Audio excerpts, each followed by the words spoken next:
Hi, I'm Dirk Hughes with the Michigan Masonic Museum and Library, giving you some good news from around the state. Today, we're talking with Worshipful Brother Travis Freeman from McMillan Lodge number 400 in Newberry, Michigan.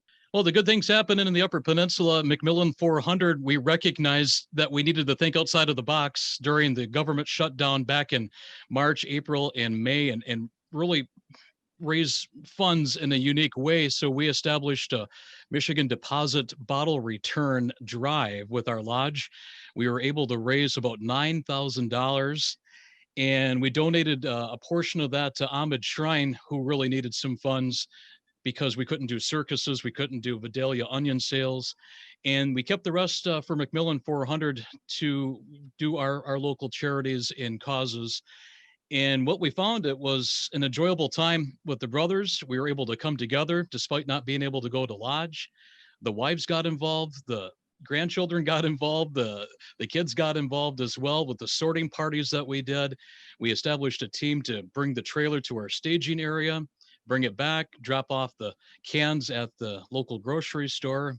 And so we initially had our largest fundraiser in the history of our lodge during a global pandemic.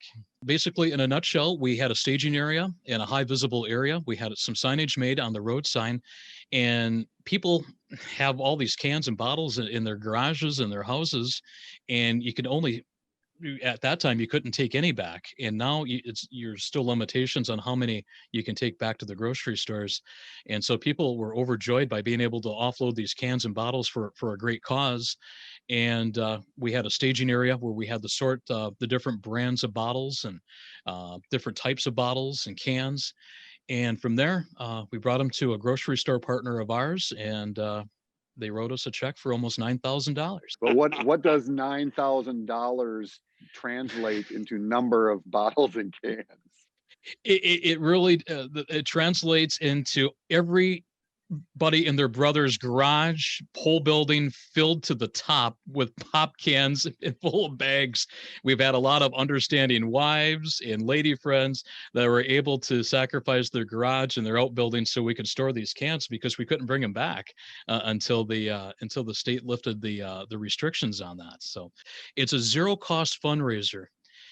It just takes some time. I think this is an opportunity for us to be able to take a couple steps back. Masons in future generations are going to look back on this time in Michigan Masonry to see what we did and how we navigated through this. Brother Travis, thank you very much for taking the time with us and telling us about all the good news happening up there in your neck of the woods. Really, thank you so much for having me.